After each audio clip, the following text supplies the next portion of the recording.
El 7 de julio de 1991, los cuerpos mutilados de 4 universitarias fueron encontrados en una habitación de una residencia estudiantil en Flagstaff, Arizona. Allred fue detenido y acusado por los asesinatos de las 4 chicas. Una de ellas era su novia. Lo más extraño es la historia que Jackson les contó a los detectives. Aseguró que un hombre lobo había cometido los crímenes. Jackson fue declarado demente y no apto para ser juzgado. Actualmente vive en el Hospital Estatal de Arizona por el resto de su vida. A lo largo de los años se la ha contado a varias personas sin cambiar ni un solo detalle. Esta es su historia, transcrita por un periodista que lo entrevistó en 2006. «Ayúdenme, por favor. Dios, ayúdame», gritaba por dentro mientras algo que jamás había visto, algo cuya existencia ni siquiera creía posible, me arrancaba la carne y me la despedazaba. Intenté moverme, girarme, hacer cualquier cosa para escapar, pero la bestia era demasiado grande. No pude ni zafarme. Así es como va a terminar todo. Fue lo último que pensé antes de desmayarme por el dolor insoportable. Crecí en una familia extremadamente religiosa. Tan religiosa que mi propia madre me echó de casa cuando tenía 18 años, solo por salir con una chica que no pertenecía a su iglesia. Mi padre se opuso, discutió, intentó frenarla, pero mi madre, fría y firme, me obligó a irme. Lleno de rabia, metí mis cosas en una bolsa y me marché sin mirar atrás. Era joven y no tenía dinero ahorrado, o casi nada. Si quería comer, tenía que aceptar el primer trabajo que encontrara. En aquella época todavía se buscaba empleo en los clasificados del periódico, en papel. Me pasé la vista por la sección de anuncios y encontré uno que estaba seguro de que podía conseguir. Vigilante nocturno en Crescent Moon Lake, por la zona de Sedona. El único problema era que quedaba lejos del lugar en el que me había tocado vivir después del golpe de mi madre. El apartamento de mi primo, con su esposa y su bebé recién nacido. Llamé a la empresa y me dieron una entrevista para el día siguiente. Fui a la oficina alrededor del mediodía y tras apenas 10 minutos el puesto fue mío. No me sorprendió. Siempre se me dio bien caerle bien a la gente, incluso a los más difíciles. Me dijeron que al día siguiente, a las 6 de la tarde, debía presentarme en la caseta de seguridad de Crescent Moon Lake para que el vigilante del turno diurno me entrenara. De regreso a casa en mi moto, caí en algo. En la entrevista, se les había olvidado decirme cómo se llamaba la persona que me entrenaría. Bah, da igual, pensé. A la tarde siguiente, mientras avanzaba por una carretera rural vacía rumbo al lago, me invadió una sensación extraña. Un escalofrío, casi doloroso, me subió por la espalda. Me pregunté qué demonios había sido aquello, pero lo ignoré, convenciéndome de que solo eran nervios por empezar un trabajo nuevo. Cuando la caseta apareció a lo lejos, vi al hombre que debía entrenarme. Estaba fuera, fumando. Aparqué, apagué la moto, y él tiró el cigarrillo al suelo. «Tú debes ser Jackson. Me dijeron que vendrías. Espero que hayas traído un montón de café», dijo con una sonrisa. Era de mediana edad. Tenía los dientes amarillos y oscuros, marcados por años de tabaco. «Sí, señor, soy yo». «Pero no me dijeron su nombre», respondí. «Everett. Entra. El trabajo es fácil, pero hay algunas cosas que tengo que enseñarte antes de irme». Me bajé de la moto y lo seguí. Apenas crucé la puerta, me golpeó en la cara un olor podrido a humo y sudor. Estuve a punto de vomitar, pero me contuve. En verano hacía calor allí dentro, y no me costó imaginar lo empapado que debía quedar alguien sentado todo el día en esa caja. Everett se giró y señaló una silla. «Casi siempre te quedarás aquí sentado, pero cada 2 horas tienes que levantarte y caminar el perímetro. ¿Ves este reloj portátil? Si lo giras, verás que tiene una ranura para una llave. En distintos puntos del perímetro hay llaves colgando de una cadena. Tienes que introducirlas y girarlas. Así queda marcado el momento en un papel dentro del reloj, como prueba de que hiciste la ronda». «Entendido», dije, sin más. «Vamos, te enseño dónde están las llaves». Pasamos los siguientes 30 minutos caminando. Me fue señalando cada punto, explicándome el recorrido y cómo hacerlo todo. De regreso a la caseta, Everett se detuvo de pronto y me soltó algo que me dejó en blanco. Te voy a dar un consejo. Se lo he dado a todos los vigilantes nocturnos, pero ninguno escucha, y después no vuelven a trabajar. Si hay luna llena, te quedas dentro, con la puerta cerrada y echada con llave. Si haces eso, estarás bien. Lo único que pude hacer fue asentir, como si lo hubiera entendido de verdad. Mientras caminábamos, 1000 pensamientos me atravesaron. Parte de mí dudaba si me estaba tomando el pelo, la típica broma al nuevo. Siempre me había creído capaz de leer a la gente, pero en ese momento no supe si Everett hablaba en serio o si se estaba riendo de mí por dentro. Nos vemos mañana. Y recuerda lo que te dije, añadió. Encendió otro cigarrillo y se fue hacia su coche. Me quedé mirando cómo se alejaba, sin saber qué pensar. Cuando entré de nuevo a la caseta, el olor asqueroso me golpeó otra vez. Lo primero que hice fue abrir las 2 ventanas. No iba a aguantar ese hedor. Yo había mascado tabaco alguna vez, y hasta me gustaba, pero los cigarrillos siempre me dieron dolor de cabeza. Fui a sentarme, y vi que solo había una silla, la que Everett había usado. Era de vinilo, y se notaban las marcas húmedas de su sudor en el cojín. Solté un suspiro. Bonita manera de empezar un trabajo nuevo. Llevaba algunos snacks y un sándwich para más tarde, así que los dejé sobre la mesa. Luego me senté, resignado, en aquella silla empapada. Para mi sorpresa, al menos era cómoda. Bueno, algo es algo. Pasé bastante rato allí, pensando. Me dolía y me daba rabia que mi propia madre me hubiera echado por algo tan absurdo como salir con una chica no aprobada.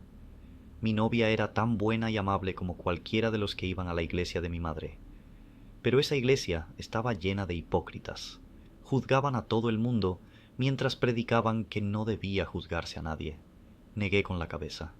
Nunca entendería cómo pensaban algunas personas. Entonces volví a acordarme de lo que Everett dijo sobre la luna llena. ¿Cuándo es la próxima? Nunca me había importado antes. En la pared había un calendario con las fases lunares. Lo miré y vi que la siguiente luna llena sería dentro de 3 días. Volví a hundirme en la silla y me quedé medio dormido, entrando y saliendo del sueño. De pronto me sobresalté. Había pasado 1 hora y 45 minutos. Casi era hora de hacer la ronda. El sol aún no se escondía del todo tras las montañas, y eso me tranquilizó, porque era solo mi segunda ronda, y quería asegurarme de encontrar las llaves todavía con algo de luz. Me levanté, agarré el reloj y salí. Durante el recorrido noté lo inquietante que era el silencio. El lago parecía un espejo sin una pizca de viento. Empecé a silbar para aliviar la tensión, pero el recuerdo del consejo de Everett me devolvió la incomodidad y se me erizó el vello de los brazos. Viejo loco, pensé. Solo intenta asustarme. Esta vez tardé unos 20 minutos en completar el perímetro. Everett no estaba conmigo y caminé más rápido. Al volver a la caseta, miré el reloj. Eran casi las 9:30 de la noche. Entré y encendí la luz. Me rugió el estómago. Era momento de picar algo. También puse una alarma en mi reloj para 2 horas después, por si me dormía y me saltaba la ronda. Nunca había trabajado de noche y no sabía si aguantaría despierto. Me quedé comiendo patatas fritas, pensando en qué estaría haciendo mi novia. La echaba de menos y esperaba que ella también me echara de menos. Lo siguiente que recuerdo es el sonido de la alarma. Me desperté de golpe. La bolsa de patatas se me cayó al suelo. Maldita sea. Esto va a ser más difícil de lo que pensaba. Solo eran las 11:30 y ya me había dormido. Me froté los ojos, agarré el reloj y abrí el cajón buscando una linterna. Había varias. Elegí una grande, negra, de metal, como las que usan los policías. Esto también serviría como arma, pensé. La encendí. Funcionaba y alumbraba con fuerza. El cielo estaba despejado y afuera empezaba a refrescar. El aire frío se sentía bien mientras iniciaba la ronda. Intenté concentrarme en mi novia, en cualquier cosa, mientras iba marcando cada punto con la llave. Encontré todas sin problemas. Vaya, Este trabajo va a ser pan comido, pensé. El único problema será mantenerme despierto. Everett tenía razón. Necesitaba café, y mucho. Mañana compro, sí o sí. Finalmente amaneció. Fue un alivio ver el sol asomando por encima de los picos. Oí el coche de Everett acercándose por el camino. Me puse de pie, cerré las ventanas y ordené un poco antes de que llegara. Cuando Everett bajó del coche, llevaba un cigarrillo en la boca y un vaso enorme de café en la mano. «¿Qué tal va, chico?», preguntó. «Bien. Sin problemas. Fácil, como dijiste», respondí. Él sonrió, dio una calada y caminó hacia la caseta. Yo recogí mis cosas y salí para dejarle sitio. «Me alegro. Este trabajo es fácil. Te veré esta noche. Vete a casa a dormir. Y menos mal que tienes moto. Eso sí que te mantiene despierto». Entró y cerró la puerta. No perdí el tiempo. Subí a la moto y me largué. Estaba muerto de sueño, y de hecho, me preocupaba quedarme dormido conduciendo. Tenía 45 minutos de camino. Los 2 días siguientes fueron iguales. Llegar, hablar un poco con Everett y luchar por no dormirme. Empecé a llevar un termo grande de café, y eso ayudaba, aunque a veces igual me vencía el sueño. Pero todo cambió la tercera noche, la noche de luna llena. Cuando llegué a la caseta, casi se me había olvidado por completo, hasta que Everett lo mencionó otra vez. «Acuérdate, chico, es luna llena. Quédate dentro toda la noche. Por la mañana te enseño cómo manipular el reloj para que parezca que hiciste las rondas». «¿Por qué? ¿Qué demonios pasa en luna llena?», pregunté, intentando ocultar el miedo que me subía por la garganta. Everett caminó hacia su coche sin responder. Abrió la puerta, fue a sentarse, y entonces se giró y me miró. «No me creerías si te lo dijera». Arrancó, encendió otro cigarrillo, dio una calada larga y se fue. Me quedé allí, otra vez sin saber qué pensar. ¿Qué podía ser tan peligroso en un lugar así? Entré, cerré la puerta de la caseta, dejé la comida y el café sobre la mesa y me dejé caer en la silla sudada. La cabeza me daba vueltas.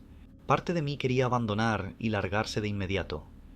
Otra parte tenía curiosidad y, aun así, seguía pensando que quizá Everett solo me estaba gastando una broma. Me quedé allí mucho rato, dándole vueltas a todo. ¿Qué tenía que ver la luna llena? Hubo un pensamiento que se me escapó en voz alta. «No, imposible, no puede ser». Miré el reloj. Ya pasaban de las 9. Afuera era noche cerrada. Ya había pasado el momento de hacer la ronda. Lo pensé, pero me quedé inmóvil, clavado a la silla. Bueno, si me cae bronca, será culpa suya. Él me dijo que no saliera. Me rugió el estómago y el sueño empezaba a pesar. Abrí la fiambrera para sacar queso y cecina, cuando, de repente, oí un arañazo detrás de mí, al otro lado de la pared, desde fuera. Me quedé rígido. El silencio era total. Tenía las manos dentro de la fiambrera y no me atreví ni a respirar. El corazón me retumbaba en el pecho, como si quisiera escapar. La mente me iba a toda velocidad. La puerta tenía cerrojo, pero no la había cerrado con llave. Me maldije por ello. Primero cerrar la puerta. Rápido. Me susurré. A la cuenta de 3 corro y la cierro. 1, 2, 3.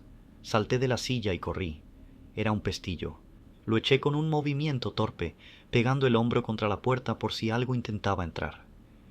Cuando quedó cerrada, retrocedí despacio sin apartar la mirada de la entrada, buscando la silla con el pie, para volver a sentarme. Me senté, pero antes giré la silla para quedar de frente a la puerta, no de lado. Me quedé allí, paralizado, durante lo que parecieron horas, hasta que el sueño empezó a vencerme. La cabeza se me caía a golpes. No, ni de broma me duermo esta noche. Agarré el queso y la cecina y me serví la taza de café más grande que pude. Iba por la mitad cuando escuché los arañazos otra vez. Esta vez eran más fuertes y venían del lado contrario de la caseta, justo debajo de una de las ventanas. Casi se me cayó el café de la mano. Temblaba. ¿Qué demonios está pasando? ¿Qué está pasando? me susurré. Miré alrededor, deseando que amaneciera ya. Revisé mentalmente el tiempo, y cuando miré, entendí por qué la noche se me venía encima. Solo era medianoche. Solo medianoche, repetí, casi sin voz. Había un teléfono en la caseta, solo para emergencias. Lo miré. Dudé. ¿Era esto una emergencia? ¿Y si era solo un mapache o un zorrillo? Me imaginé a la policía riéndose. O, peor, a mí quedándome sin trabajo. Y yo necesitaba ese trabajo. Puse la mano sobre el teléfono, pero no pude levantar el auricular. Tranquilo, me dije, respirando hondo. Seguramente es un animal buscando comida o refugio. No había terminado la frase cuando escuché un gruñido tan horrible que se me heló la sangre. Eso no es un mapache, ni un zorrillo, y desde luego no suena como ningún perro que haya oído jamás. Empecé a temblar de forma visible. Entonces ya me dio igual. Levanté el auricular y fui a marcar el 911 cuando algo reventó la pared detrás de mí. Intenté girarme, pero solo vi una silueta oscura, algo que superaba el 1,80 m. Me agarró del hombro, clavándome las garras en la carne, y me arrastró fuera de la caseta, hacia la oscuridad. El dolor fue brutal. Sentí el calor de la sangre mientras me arrastraba por el campo abierto y luego hacia el bosque. Cuando llegamos a los árboles, me soltó y se colocó unos metros delante de mí. Se quedó allí, mirándome. La luz de la luna llena entraba por un claro, y entonces lo vi con una claridad imposible. Era lo que parecía un hombre lobo. Me quedé congelado. Todo era irreal, como un sueño del que estaba a punto de despertar. No sé cuánto tiempo estuvo observándome. Solo sé que, de pronto, se lanzó sobre mí. Recuerdo que fue primero al cuello. Arrancó un trozo de carne y la sangre salió a chorros. Pensé, Dios, me voy a morir. Sentía cada mordisco, cada tirón. Cómo desgarraba distintas partes de mi cuerpo. Recuerdo el olor de mi sangre escapándose, espesa, caliente. Uno de los últimos pensamientos antes de desmayarme fue mi novia. Lo siguiente que recuerdo es despertar con el sol dándome en la cara, tumbado en el bosque. Me llevó varios minutos incorporarme y despejarme. Lo primero que noté fue que estaba cubierto de sangre de arriba abajo. Me revisé el cuerpo, buscando mordidas, heridas abiertas, trozos arrancados, pero no encontré nada. Ni una marca, solo las cicatrices viejas de mi juventud. ¿Qué demonios?, dije en voz alta. Me quedé sentado unos minutos más, intentando reconstruir lo ocurrido. Se sentía como esos sueños que recuerdas a medias al despertar. Pero tenía que haber pasado. Estaba empapado en sangre, solo, en medio del bosque. Me levanté y miré alrededor para orientarme y decidir por dónde volver a la caseta. Caminé torpemente, intentando que la sangre circulara por las piernas. El cuerpo estaba rígido, como si hubiera corrido un maratón, pero, al mismo tiempo, me sentía extrañamente bien, como si tuviera una energía nueva. Mientras avanzaba entre los árboles, empecé a notar algo inquietante. Mis sentidos estaban más agudos, mucho más. Olía todo con una claridad absurda, y oía demasiado. Podía escuchar hormigas moviéndose en el suelo. Podía oír los latidos de los animales del bosque. Podía decirte cuántos pájaros y cuántas ardillas había cerca, sin verlos. Cuando llegué a un claro, la caseta blanca apareció a lo lejos, y vi algo raro. El coche de Everett no estaba. Eso no tenía sentido. Se suponía que hoy trabajaba él. Me acerqué y vi el agujero enorme en la pared por donde aquella cosa había entrado para agarrarme. Me detuve, sin saber qué hacer. Lo único que se me ocurrió fue irme a casa. Pensé en llamar a la policía, pero ¿quién me creería? No tenía pruebas. La sangre podía haber venido de cualquier sitio. Y, desde fuera, incluso podrían pensar que yo había hecho el agujero. Entré, recogí mis cosas, monté en la moto y me fui. Mientras conducía hacia la ciudad, me golpeó la realidad. Tenía que contárselo a alguien. No podía quedármelo dentro. La primera persona en la que pensé fue mi novia. Estaba en la universidad y vivía en una residencia con 3 compañeras. Además, quedaba de camino. No sé qué hora era. Era temprano, quizás las 6 de la mañana. Me habían arrancado el reloj, así que no podía saberlo. Cuando llegué al dormitorio vi a algunos corredores madrugadores pasar cerca. Me miraron raro. Entonces recordé. Yo iba cubierto de sangre. Pensé que debía limpiarme y cambiarme antes de entrar. Pero tenía una llave del dormitorio de mi novia, así que podría pasar sin despertar a nadie. Caminé por el pasillo hacia su habitación y a mitad de camino lo vi. La puerta estaba entreabierta. El pánico me atravesó como un disparo. Mi novia y sus compañeras eran paranoicas con cerrar con llave, siempre, siempre. Algo estaba terriblemente mal. Me acerqué despacio. Antes incluso de empujar la puerta, el olor metálico de la sangre me golpeó la cara. No, no, no, no. Empujé la puerta lentamente. Había sangre por todas partes, y allí estaban, los 3 cuerpos mutilados de sus compañeras, tirados por el suelo del salón. Estaban destrozadas. Era difícil distinguir quién era quién. Había trozos por todas partes. Corrí a la habitación de mi novia. Abrí la puerta y se me cayó el mundo encima. Sobre la cama estaba su cuerpo mutilado, también hecho pedazos. Estuve a punto de gritar, pero antes de que saliera cualquier sonido, alguien me habló desde el interior del armario de su cuarto. ¿Lo ves, hijo? Por esto nunca puedes estar con alguien que no sea miembro de nuestra iglesia. Ella no era una de los nuestros. La voz era de mi madre. No pude moverme. Me quedé congelado, horrorizado, comprendiendo en ese instante que la criatura que me atacó la noche anterior había sido mi propia madre, y que ella era el hombre lobo,